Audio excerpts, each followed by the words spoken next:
नमस्कार दोस्तों, आज फिर मैं आपके लिए ज्ञान से भरी एक कहानी लेकर आया हूं। ये कहानी है गौतम बुद्ध और दार्शनिक मौन की शक्ति, जिससे जीवन का बहुत अच्छा ज्ञान मिलता है। एक बार एक महान दार्शनिक बुद्ध के पास आए। उसके पास पूछने के लिए बहुत सारे प्रश्न थे। वह बुद्ध के पास आया और उनसे प्रश्न पूछने लगा। बुद्ध ने उसकी बात सुनी और कहा, क्या तुम सचमुच उत्तर चाहते हो? यदि आप वास्तव में इसे चाहते हैं तो क्या आप इसकी कीमत चुका सकते हैं? दार्शनिक ने उत्तर दिया, मैं अपने पूरे जीवन में उत्तर खोजता रहा हूं। मुझे कई उत्तर मिले, लेकिन हर उत्तर से नए प्रश्न खड़े हो गए। आप क्या कीमत पूछते हैं?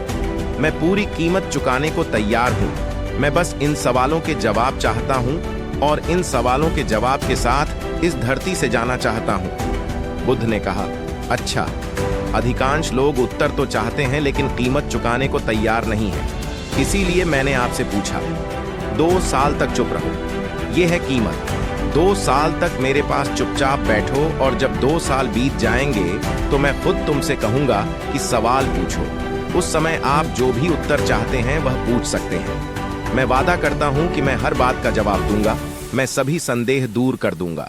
लेकिन 2 साल तक तुम्हें पूरी तरह शांत और मौन बैठना होगा। इसे 2 साल तक सामने मत लाओ। दार्शनिक सोच रहा था कि हां कहूं या न कहूं। उसने मन ही मन सोचा, 2 साल तो बहुत लंबा समय है। क्या तब वह मेरे प्रश्नों का उत्तर देगा? उन्होंने बुद्ध से पूछा, क्या आप पूरा आश्वासन देते हैं कि आप 2 साल बाद मेरे हर प्रश्न का उत्तर देंगे? बुद्ध ने उत्तर दिया, मैं पूर्ण आश्वासन देता हूं। अगर आप पूछोगे तो मैं जरूर जवाब दूंगा, लेकिन अगर आप नहीं पूछोगे तो मैं किसे जवाब दूंगा? उसी समय एक शिष्य जो पास के पेड़ के नीचे ध्यान में बैठा था, हंसने लगा। दार्शनिक ने बुद्ध से पूछा, वह क्यों हंस रहे हैं? बुद्ध ने उत्तर दिया, उससे पूछो। दार्शनिक शिष्य के पास गए और उससे कारण पूछा। शिष्य ने उत्तर दिया, यदि तुम्हें कुछ पूछना हो तो अभी पूछ लो। मुझे भी इसी तरह धोखा दिया गया। उसने मुझे भी बेवकूफ बनाया, लेकिन मैं आपको बता सकता हूं कि वह सच कह रहा है। 2 साल बाद पूछोगे तो जवाब जरूर देगा, लेकिन 2 साल बाद पूछता कौन है?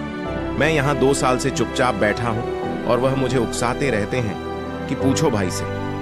2 साल तक चुप रहने के बाद पूछने को कुछ नहीं बचता, हर जवाब मिल जाता है। अगर तुम्हें पूछना है तो अभी पूछ लो, नहीं तो 2 साल बाद पूछने को कुछ नहीं बचेगा। दार्शनिक उत्तर जानना चाहता था, इसलिए वह बुद्ध के साथ वहीं रुक गया। वह रोज चुपचाप बैठा रहता। वह समय का पता भूल गया था, क्योंकि जिनके विचार धीमे हो जाते हैं उन्हें समय का ज्ञान नहीं रहता। लेकिन बुद्ध को ठीक समय याद था। जब 2 साल पूरे हो गए, बुद्ध दार्शनिक के पास गए और कहा, अब आप कोई भी प्रश्न पूछ सकते हैं। जैसा कि मैंने वादा किया था, मैं प्रत्येक चीज का उत्तर दूंगा। क्या तुम्हें कुछ पूछना है? दार्शनिक हंसने लगे और बोले, वह शिष्य सही कह रहा था। अब जब मैं यहाँ 2 साल से बैठा हूं, मेरे पास पूछने के लिए कुछ नहीं बचा है। आपकी कृपा से सभी उत्तर आ गए हैं। इस बुद्ध और दार्शनिक मौन की शक्ति से हमने क्या सीखा? दोस्तों, महात्मा बुद्ध की इन बातों से बहुत कुछ सीखा गया। उत्तर दिए नहीं जाते, बल्कि प्राप्त किए जाते हैं। उत्तर बाहर से नहीं, भीतर से आता है। तो दोस्तों, ये बुद्ध और दार्शनिक मौन की शक्ति आपको कैसी लगी? कमेंट करके जरूर बताना। वीडियो पसंद आई है तो वीडियो लाइक कर देना। ऐसी और इंटरेस्टिंग वीडियो के लिए चैनल जरूर सब्सक्राइब करना।